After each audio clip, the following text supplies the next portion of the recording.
नमस्कार। नक्षत्र तक में आपका स्वागत है। मैं आपका ज्योतिष मित्र आदित्य द्विवेदी।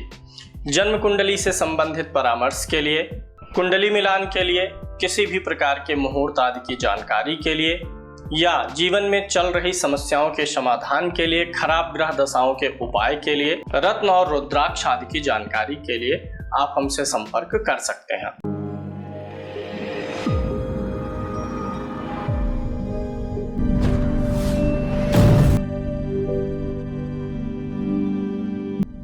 दशाओं में भी कई प्रकार की दशाएं हमारे पास हैं। विषोत्तरी दशा सबसे ज़्यादा प्रयुक्त होती है। विषोत्तरी दशा की अगर हम कोई सहायक दशा लेना चाहें ताकि हमारा फल और एक्यूरेट आए, तो इसके लिए हम योगिनी दशाओं पर जा सकते हैं। योगिनी दशाओं की एक विशेषता है कि योगिनी दशाओं में, विषोत्तरी में भी ये विशेषता है कि अगर आप उन दशाओं को नक्षत्रों पर टैली करा करके प्रेडिक्शन करें तो फल में काफ़ी सटीकता आ जाती है। ये पता चल जाता है कि ग्रह किस भाव का फल देगा और अच्छा देगा कि बुरा देगा। तो आज हम आपको लगातार एक सीरीज़ बना करके 8 प्रकार की योगिनी दशाएं हैं, 8 योगिनी दशाएं हैं। 8 पर बारी बारी से आपको जानकारी देंगे। आज हम चर्चा करने वाले हैं मंगला की। योगिनी दशाओं में मंगला जो होती है पहली दशा होती है। अच्छा, इसमें एक चीज़ और समझिएगा, ये जो 8 योगिनियाँ हैं ये क्रम से 1, 2, 3 जैसे जिस क्रम में है उनकी दशा अवधि भी उतने ही वर्ष की होती है। तो मंगला पहली दशा है तो इसकी अवधि 1 साल की होती है। दूसरी दशा पिंगला होती है तो पिंगला की अवधि 2 साल है।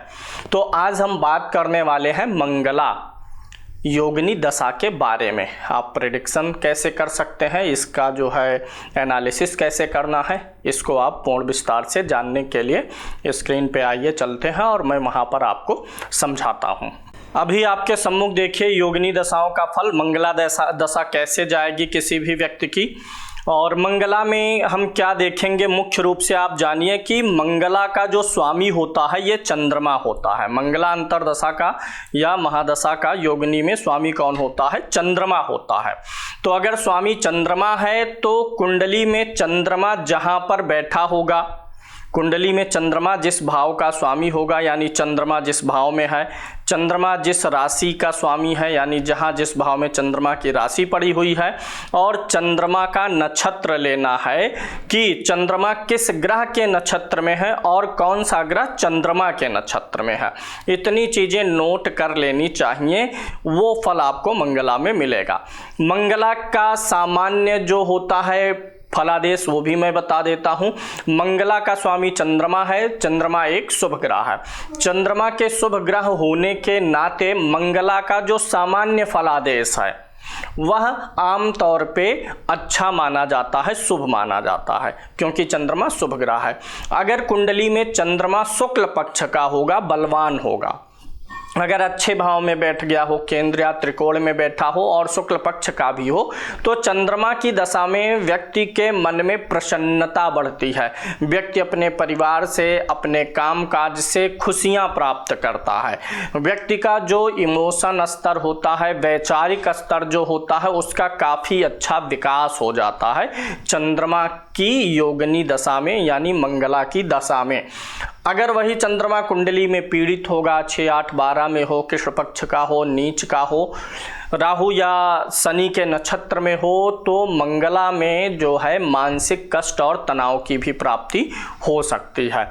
ये तो सामान्य और जनरल फलादेश हुआ। मतलब कुल मिला के एक शब्द में देखा जाए तो मंगला में क्या होगा, अगर कुंडली में चंद्रमा अच्छा है, पक्ष बल है, तो जो चंद्रमा के कारकत्व हैं, मानसिक अवस्था, प्रसन्नता, बुद्धि, विचार, माता, इन सारी चीज़ों का फल अच्छा मिलेगा। वहीं अगर कुंडली में चंद्रमा पीड़ित है तो जो चंद्रमा का कारकत्व है, देखिए एक तो भाव में बैठा है, भाव का स्वामी है, वो अलग है, वो तो पर्सनल कुंडली से निकलेगा, सबकी अलग अलग, लेकिन सबके लिए कारक तो चंद्रमा सेम ही रहेगा, वही उन्हीं चीज़ों का कारक। तो चंद्रमा बुरा होगा, अच्छा होगा, तो कारक जिन चीज़ों का है उसका अच्छा बुरा प्रभाव देगा। कुंडली के अनुसार किस भाव का फल देगा, इसके लिए मैं आपको लेके चल रहा हूँ। स्क्रीन पे एक कुंडली शेयर करेंगे और वहाँ से एनालिसिस करके मैं आपको बताऊँगा। अभी आपके सम्मुख एक कुंडली है, इस कुंडली को आप देखिए, इसी पे हम मंगला दशा का एनालिसिस कर लेते हैं। ये मिथुन लगन की एक कुंडली बनती है। लगन का स्वामी बुध 12वें भाव में गया हुआ है। ऐसे में व्यक्ति का जन्म स्थान परिवर्तित हो जाता है, क्योंकि बुध लग्नेश और चतुर्थेश दोनों होकर के 12वें भाव में गया है। तो जन्म स्थान व्यक्ति का परिवर्तित वास्तव में हुआ है। और अब यहाँ पे अगर आप देखिए तो हमें एनालिसिस करना है मंगला की। अभी वर्तमान में इनकी संकटा चल रही है, तो आज हम संकटा पे बोलेंगे नहीं, हालांकि यहाँ पे मैंने लिया है तो कुछ हिंट दूंगा। आज सिर्फ एनालिसिस मंगला का करना है। मंगला में हमें चंद्रमा का एनालिसिस करना होता है। इनकी मंगला की जो दशा आएगी जुलाई 2027 से जुलाई 2028, 1 साल का पीरियड ही होता है मंगला का। तो मंगला दशा का एनालिसिस करने के लिए आप चले जाइए जन्म कुंडली के चंद्रमा जहां पर है उस भाव पे चले जाइए। बहुत आसान तरीके से बता रहा हूं, सिर्फ आप स्टेप बाय स्टेप नोट करिए। पहला स्टेप आपको क्या करना है, चंद्रमा जहां कुंडली में बैठा है उस पे चले जाइए। फिर कुंडली में चंद्रमा जिस भाव का स्वामी है उस पे चले जाइए। यहाँ पे चंद्रमा द्वितीय भाव का स्वामी है। जो भी आप कुंडली देखेंगे उसमें देख लेंगे चंद्रमा किस भाव का स्वामी है। तीसरा, चंद्रमा की दृष्टि जिस भाव पर है उसे भी नोट कर लेंगे। अगला, चंद्रमा किस ग्रह के नक्षत्र में है इसको नोट करना है। तो आप यहाँ देखिए, ये चंद्रमा है, कन्या राशि में है, 11 अंश का है, हस्त नक्षत्र में चंद्रमा है, जो कि इसका स्वयं का नक्षत्र है। तो चंद्रमा यहाँ पर हस्त नक्षत्र में है, अपने ही नक्षत्र में है। अब नक्षत्र में होने का क्या अर्थ होता है, ये योगिनी दशाओं में जिस ग्रह के लिए हम विवेचना कर रहे हैं वह ग्रह जिस भाव में है, जिस राशि का स्वामी है, जिस भाव को देख रहा है, उन भावों का फल तो देगा ही देगा, साथ ही साथ वह जिस ग्रह के नक्षत्र में है उसका भी फल देगा। चंद्रमा किस ग्रह के नक्षत्र में है, स्वयं के ही नक्षत्र में है। अब यहाँ पे चंद्रमा धन भाव का स्वामी भी है और धन भाव का जो स्वामी होकर के खुद के नक्षत्र में बैठा है, यानी द्वितीय भाव का फल ये ज़्यादा देगा। अगर यही चंद्रमा शनि के नक्षत्र में होता तो शनि जिन भावों का स्वामी है और जहां पर बैठा हुआ है चंद्रमा, यानी मंगला की दशा में चंद्रमा, उसका भी फल देता। दूसरी एक चीज ये भी देख लेनी है, चंद्रमा जिसके नक्षत्र में है वो भी देख लिए। ये भी देखिए कि कौन सा ग्रह ऐसा है जो चंद्रमा के नक्षत्र में है। यहाँ फॉर्चुनेटली चंद्रमा स्वयं के ही नक्षत्र में निकला है। अब आपको इसी कुंडली में देखिए तो आपको पता चलेगा कि जो शुक्र है वह चंद्रमा के नक्षत्र में है। वहीं पर आपको राहु भी चंद्रमा के नक्षत्र में मिल जाएगा। यहाँ ये दोनों चंद्रमा के नक्षत्र में है।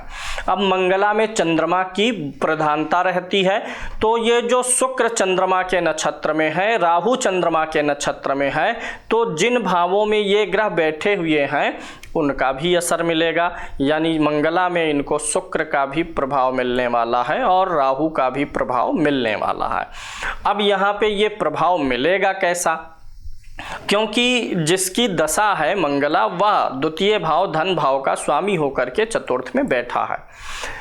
तो जो ग्रह चंद्रमा के नक्षत्र में है वह अगर चंद्रमा से छठे भाव में बैठा होगा, चंद्रमा से 8 में बैठा होगा और 12 में बैठा होगा, तो वह चंद्रमा को वीक करेगा। यानी ये जैसे मंगला है तो चंद्रमा के लिए देख रहे हैं, इसी प्रकार से अगर पिंगला होती तो सूर्य के लिए देखते। तो चंद्रमा से जो ग्रह 6, 8, 12 में होगा वह चंद्रमा को कमजोर करेगा। तो चंद्रमा से यहाँ पर छठे भाव में कोई नहीं है, 8वें में कोई नहीं है और 12वें में कोई नहीं है। यानी जब ये मंगला अंतरदशा जाएगी और इसमें जो ये अंतरदशाएं जाएंगी नीचे वाली, ये लगभग शुभ प्रभाव ही देंगी। और ये दोनों चंद्रमा के नक्षत्र में ही बैठे हैं, तो धन खींच करके चंद्रमा इनके माध्यम से लाएगा, क्योंकि इन दोनों का त्रिकोण का संबंध बन रहा है, नवम पंचम का संबंध बन रहा है। अब होगा क्या ये भी देख लेते हैं। सबसे पहले फुल एनालिसिस में मंगला क्या देगी, इनको धन देगी। कारण यह है कि चंद्रमा धन भाव का स्वामी हुआ है और धन भाव के स्वामी के नक्षत्र में है, यानी खुद के नक्षत्र में है। दूसरा, चंद्रमा शुक्ल पक्ष का है, बली है। चतुर्थ भाव में बैठा भी हुआ है, चतुर्थ भाव भी उसके लिए अच्छा है। और दूसरा, चंद्रमा बुध के घर में है और बुध से त्रिकोण में है। जिस ग्रह की राशि में है उससे 6, 8, 12 में भी नहीं है। तो इसलिए चंद्रमा की दशा में इनको द्वितीय भाव का फल मिलेगा, चतुर्थ भाव का मिलेगा, दसम भाव पे चंद्रमा की दृष्टि है ये मिलेगा, और द्वितीय भाव का फल विशेष मिलेगा क्योंकि द्वितीय भाव का स्वामी होने के साथ साथ अपने ही नक्षत्र में है। अब इसमें जो शुक्र और राहु चंद्रमा के नक्षत्र में है, ये जब इन दोनों की अंतर्दशाएं आएंगी इसमें, तब विशेष रूप से इनको ज़्यादा लाभ मिल जाएगा। शुक्र का कौन सा होता है, सिद्धा जो होती है ये शुक्र के लिए होती है। तो जब मंगला में सिद्धा आएगी तो ये इनको लाभ देगी। हालांकि शुक्र 12वें में है, कुछ इन्वेस्टमेंट वगैरह इनका बनेगा। वहीं राहु जो होता है ये संकटा का स्वामी होता है, तो संकटा जब आएगी तो भी इनको धन लाभ अचानक से मिलेगा, क्योंकि ये जो महादशा नाथ है ये मुख्य है। मंगला की दशा चंद्रमा की, चंद्रमा मुख्य है, उसमें राहु जो है इसके अधीन काम करेगा। ऐसा नहीं है कि चंद्रमा राहु शत्रु है तो बिगड़ेगा। राहु की अंतर्दशा अच्छा देगी। वैसे भी राहु जो है चंद्रमा की उच्च राशि में बैठा हुआ है, शुक्र भी चंद्रमा की उच्च राशि में बैठा है। ये सूत्र बड़ा अच्छा काम करता। अगर कोई ग्रह किसी की उच्च राशि में बैठा हो, जैसे सूर्य मान लीजिए मंगल की राशि में मेष में उच्च का बैठा है, तो वह सूर्य मंगल के साथ में ज़्यादा जो है मित्रता निभाने का प्रयास करेगा। यानी जब जब मंगल की दशा अंतर्दशा आएगी तो वो मंगल को अच्छा देने का प्रयास करेगा, ऐसा सूर्य। तो यहाँ पे विश्लेषण का एक तरीका मैंने आपको बताया। मंगला दशा में बेसिकली आपका चंद्रमा कैसा है कुंडली में, और चंद्रमा किस राशि में है, किस भाव का स्वामी है, किसके नक्षत्र में बैठा है, और कौन से ग्रह चंद्रमा के नक्षत्र में बैठे हैं। अंतर्दशाओं में क्या देखेंगे, चंद्रमा से कौन कौन से ग्रह त्रिकोणीय संबंध में है, नवम पंचम में बैठे हुए हैं, ये देख लीजिए। और कौन से ग्रह ऐसे हैं जो छठे, 8वें, 12वें बैठे हुए हैं, ये देख लीजिए। अब एक दूसरी चीज़ और सुन लीजिए इसी कुंडली में, जैसे कुछ ग्रह होते हैं जिन्हें हम सहधर्मी ग्रह बोलते हैं। सहधर्मी ग्रह में आपको यह देखना है कि आपकी कुंडली में चंद्रमा किस भाव का स्वामी है। जैसे द्वितीय भाव और 11वां भाव ये सहधर्मी है, क्योंकि ये दोनों धन और लाभ को व्यक्त करते हैं। वहीं छठा भाव, 8वां भाव और 12वां भाव सहधर्मी है। वहीं चतुर्थ भाव और सप्तम भाव सहधर्मी है, क्योंकि ये चतुर्थ और ये चतुर्थ से चतुर्थ। वहीं दसम भाव और सप्तम भाव भी सहधर्मी है। लगन, पंचम और नवम भाव सहधर्मी है, और वहीं तृतीय भाव और एकादश भाव भी सहधर्मी है। तो सहधर्मी मतलब जैसे धन के मामले में देख लीजिए, दूसरा भाव धन को रिप्रेजेंट करता है और 11वां भी लाभ को रिप्रेजेंट करता है। तो मान लीजिए जिसकी महादशा चल रही है, मंगला पिंगला जो भी, उसमें वह धन भाव का स्वामी हो, और अंतरदशा में जो भी आ जाए, भ्रामरी, भद्रिका, उल्का, सिद्धा, उसमें से कोई एक लाभ भाव का स्वामी हो, तो उस दशा में विशेष लाभ होगा। जिसकी महादशा है उसमें से कोई एक दसम भाव को प्रभावित कर रहा हो और दूसरा सप्तम भाव को प्रभावित कर रहा हो, तो परस्पर जब इनकी महादशा अंतर्दशा रहेगी तो बहुत अच्छा लाभ मिल जाएगा। सहधर्मिता भी देखनी चाहिए। वहीं अगर कोई एक छठे भाव का स्वामी है, छठे में बैठा है, और जब उसमें प्रत्यंतर दशा आई, और जिसकी प्रत्यंतर दशा आई वो भी उसी छठे, 8वें और 12वें में बैठा है, तब वह दशा खराब फल देगी। तो उम्मीद है यह चीज़ आपको विषय वस्तु समझ में आया होगा। चंद्रमा को ही आपको देखना है। अगले कार्यक्रम में हम अगली दशा का एनालिसिस करेंगे, पिंगला का, जिसमें सूर्य की स्थिति के अनुसार फल को जानने का प्रयास करेंगे।